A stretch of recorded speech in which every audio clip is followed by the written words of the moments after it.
ନମସ୍କାର। ପ୍ରଣୟିତ ସଂସ୍କୃତି ୟୁଟ୍ୟୁବ୍ ଚ୍ୟାନେଲକୁ ଆପଣମାନଙ୍କୁ ସ୍ୱାଗତ କରୁଛି। ଆପଣମାନେ ଦେଖିପାରୁଥିବେ ଏହି ବ୍ରିଜ୍ଟି ହେଉଛି ଦର୍ଜିଂ ବ୍ରିଜ୍। ଆଉ ଆଜି ଆପଣମାନଙ୍କୁ ମୁଁ ବୁଲେଇ ନେବି ଦର୍ଜିଂ ପଞ୍ଚାୟତର ଏକ ବହୁତ ସୁନ୍ଦର ପ୍ରାକୃତିକ ସୌନ୍ଦର୍ଯ୍ୟ ଭରା ଏକ ବହୁତ ସୁନ୍ଦର ଜାଗା। ସେ ଜାଗାଟିର ନାଁ ହେଉଛି ଦେଓଦର। ଆପଣମାନେ ଦେଖିପାରୁଥିବେ ଏହି ବ୍ରିଜ୍ଟି ହେଉଛି ଦର୍ଜିଂ ବ୍ରିଜ୍। ଏଇଟା ଏପର୍ଯ୍ୟନ୍ତ ସମ୍ପୂର୍ଣ୍ଣ ହୋଇପାରିନାହିଁ। ତ ଏହି ବ୍ରିଜ୍ଟି ସମ୍ପୂର୍ଣ୍ଣ ହେଲା ପରେ ମାନେ କିଛି ନହେଲେ ବି 4-5 ଖଣ୍ଡ ଗାଁ ଏବଂ ବହୁତ ଅପହଞ୍ଚ ଇଲାକାରେ ଯେଉଁ ଗାଁ ଗୁଡ଼ା ଅଛି ସେଇ ଗାଁ ଗୁଡ଼ା ପାଇଁ କମ୍ୟୁନିକେସନ୍ର ସୁବିଧା ହୋଇପାରିବ, ଯୋଗାଯୋଗର ବହୁତ ସୁନ୍ଦର ମାଧ୍ୟମ ହୋଇପାରିବ ଏ ବ୍ରିଜ୍ଟି ହୋଇଗଲା ପରେ। ଆପଣ ଦେଖନ୍ତୁ ବ୍ରିଜ୍ କାମ ଚାଲିଛି। ତ ଆମେ ଆଜି ଦେଓଦର ବୁଲିଯିବା। ଏହି ରାସ୍ତାଟି ଦେଓଦର ବୁଲିଯିବା ପାଇଁ ଆହୁରି ମଧ୍ୟ ରାସ୍ତା ଅଛି। ସେ ଯେଉଁ ଗଲେଇ ଛକରୁ ଓହ୍ଲେଇକି ଆପଣ ହାଫ୍ କିଲୋମିଟର 1 କିଲୋମିଟର ଭିତରେ ମଧ୍ୟ ଆପଣ ସେପଟୁ ବସିକି ରାଉରକେଲା ଭୟଙ୍କର ରାସ୍ତା ମଝିରେ ସେଇଟା ଅଛି, ସେଇଠିକି ଆପଣ ଯାଇପାରିବେ। କିନ୍ତୁ ଆମେ ଗୋଟିଏ ନୂଆ ରାସ୍ତା ଦେଇକି ଆପଣମାନଙ୍କୁ ଦେଖିବା ପାଇଁ ଯାଉଛୁ, କିଛି ନୂଆ ମଜା ନେଇକି। ଆପଣ ଦେଖନ୍ତୁ ଏଠି ବ୍ରିଜ୍ କାମ ଚାଲିଛି। ତ ଦର୍ଜିଂ ବ୍ରିଜ୍ ବାହାରିଲା ପରେ ଆପଣଙ୍କୁ ମିଳିବ ଢେଙ୍କିଆମ। ନାଇଁ ଏଇଟା ହେଉଛି ଲୁଧଣ। ଏ ଗ୍ରାମଟି ହେଉଛି ଲୁଧଣ। ଆଉ ଲୁଧଣ ବାହାରିଲା ପରେ ଆମେ ଢେଙ୍କିଆମ ବାହାରିଲା ପରେ ଆମକୁ ମିଳିବ କୋଇଲିଛକ। ତ ଆସନ୍ତୁ ଯିବା। ଏ ରାସ୍ତାଟି ହେଉଛି ସେ ଦେଓଦର ଯିବା ପାଇଁ ରାସ୍ତା। ତ ଆସନ୍ତୁ ଆମେ ରାସ୍ତାରେ ହେଇଛି ଦେଖନ୍ତୁ ବହୁତ ସୁନ୍ଦର ପରିବେଶ ମଧ୍ୟରେ ରାସ୍ତାଟି ଯାଇଛି। ଚାରିପଟେ ସବୁଜ ବନାନୀ ଅରଣ୍ୟ ଜାଗା ବେଶ ସୁନ୍ଦର ଲାଗୁଛି। ଆମେ ଆଜି ବାଇକ୍ରେ ଡ୍ରାଇଭିଂ କରୁଛୁ। ମୋର ବନ୍ଧୁ ଅଛନ୍ତି ଗୁରେଶନ ବାବୁ ଏବଂ ମୁଁ ହେଉଛି ଅନନ୍ତ କିଷାନ। ଆମେ ଆଜି 2 ଜଣ ହିଁ ବାହାରିଛୁ। ଆଉ ଆପଣ ବୁଲେଇବୁ ଆଜି ସୌନ୍ଦର୍ଯ୍ୟ ଭରପୁର ଦେଓଦର।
ସୁନ୍ଦର ହିଁ ଲାଗୁଛି ଆଜିକାର ହିଁ ଯାତ୍ରା।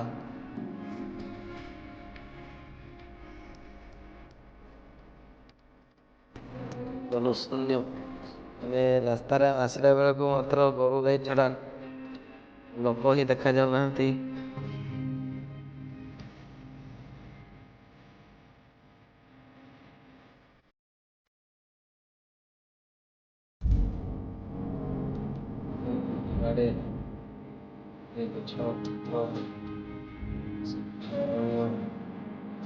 ଅଛି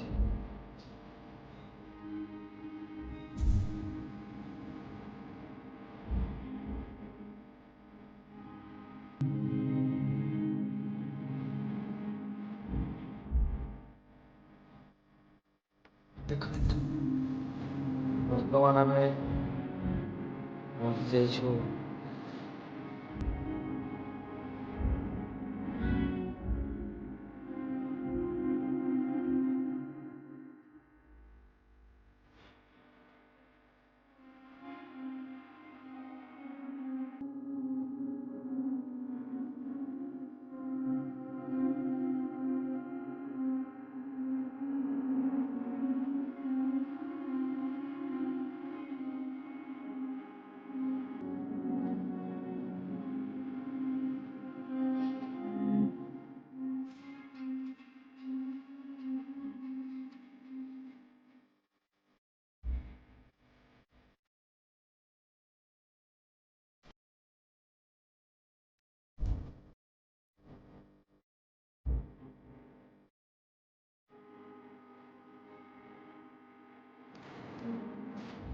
ତମେ ପହଞ୍ଚିଯାଇଛୁ ଠିକ୍ ସେଇ ଦେହଦର। ତ ଆମେ ଦେହଦରର ସମ୍ପୂର୍ଣ୍ଣ ଅନ୍ୟ ପାର୍ଶ୍ୱରେ ରହି ଆପଣମାନଙ୍କୁ ଆଜି ଦେଖେଇବୁ। ଦେହଦରର ଆଉ ଅନ୍ୟ ଏକ ପାଖ ମଧ୍ୟ ଅଛି, ଯେଉଁଟାକି ତିର୍ତ୍ତୋଳା ଗୋଲେଇ ଦେଇକି ଆପଣମାନେ ଆସିପାରିବେ। କିନ୍ତୁ ମୁଁ ଦର୍ଜିଙ୍ଗର ଯେଉଁ ନୂଆ ବ୍ରିଜ୍ ହେଉଛି, ସେ ନୂଆ ବ୍ରିଜ୍ ରାସ୍ତା ଦେଇକି ମୁଁ ନୂଆ ଯେହେତୁ ରାସ୍ତା ବନିଛି, ତ ସେଇ ରାସ୍ତା ଦେଇ ଆସିବା ପାଇଁ ମୋତେ ଇଚ୍ଛା ହେଲା। ତ ମୁଁ ସେଇ ରାସ୍ତା ଦେଇକି ଆସୁଛି। ଆଉ ବହୁତ ସୁନ୍ଦର ଲାଗୁଛି, ବହୁତ ସୁନ୍ଦର ଗଛପତ୍ର ଏବଂ ଅରଣ୍ୟରେ ଭରା। ଦେଖନ୍ତୁ ପହଞ୍ଚିଯାଇଛୁ ସେଇ ଜାଗାରେ।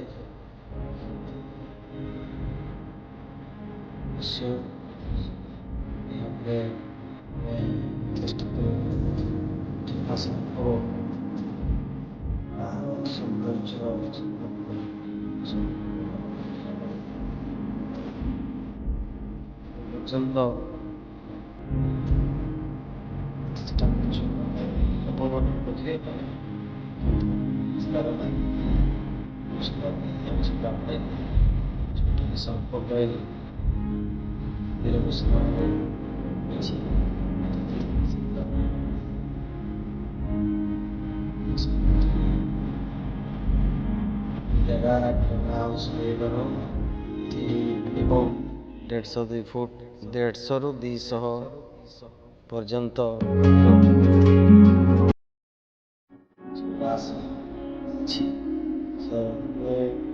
ଆଗରୁ ମଧ୍ୟ ପ୍ରତ୍ୟେକ ଜାଗା ବୁଲିଗଲା ବେଳେ ଗୋଟେ କଥା କହେ, ଆଜି ମଧ୍ୟ କହୁଛି ଯେ ଆପଣମାନେ ପ୍ରକୃତିର ସୌନ୍ଦର୍ଯ୍ୟକୁ ଆପଣମାନେ ଏନ୍ଜୟ କରନ୍ତୁ, ଉପଭୋଗ କରନ୍ତୁ।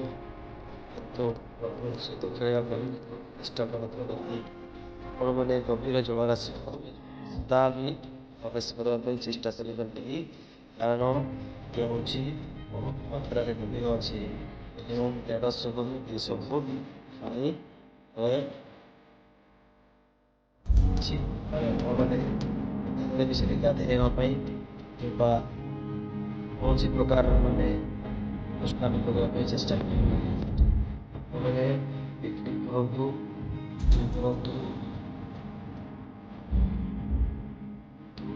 ସେ ଦେଖିବେ ସୁନ୍ଦର ପରିବେଶ ହେଉଛି ସୌନ୍ଦର୍ଯ୍ୟ ଦେହଦରର ସୁନ୍ଦର ନଜାରା। ନିଶ୍ଚୟ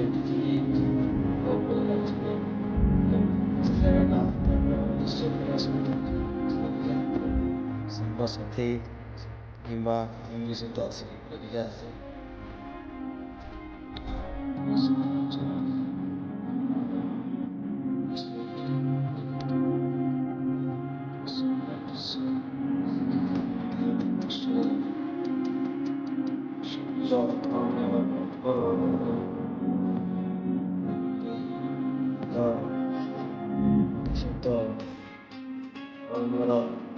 ଯେଉଁ ପ୍ରକାର ପରିବେଶ, ସେ ପରିବେଶଟି ନିଶ୍ଚିତ ମୋତେ ଆନନ୍ଦ ହେଉଛି।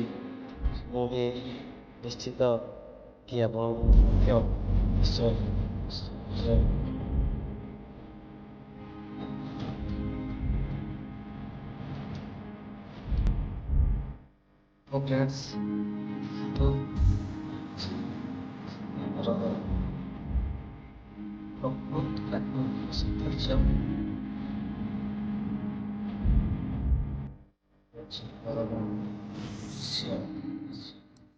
ଲାଗୁଛି।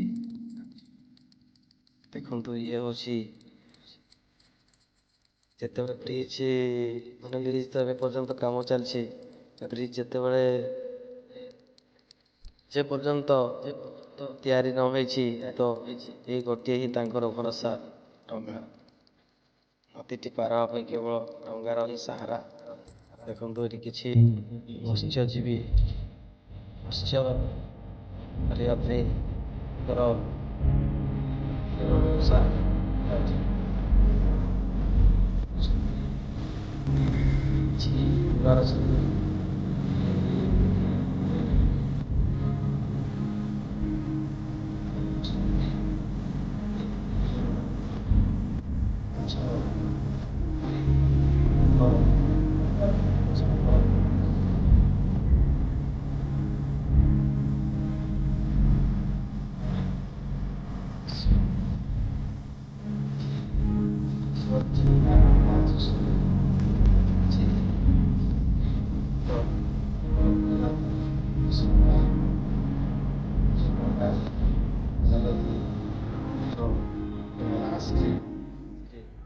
ମାଛ ଧରିବା ପାଇଁ ବସିଛନ୍ତି।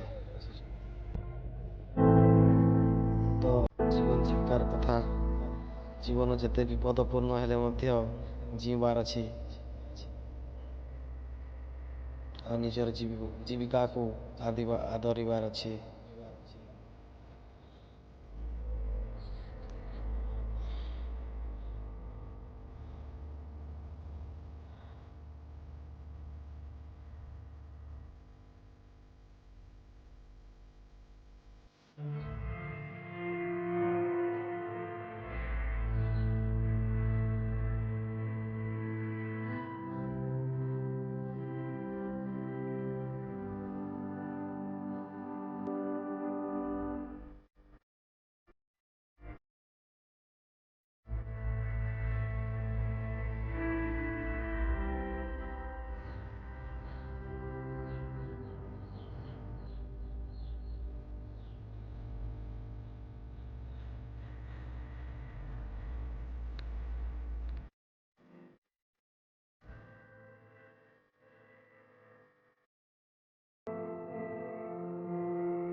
ହୁଁ।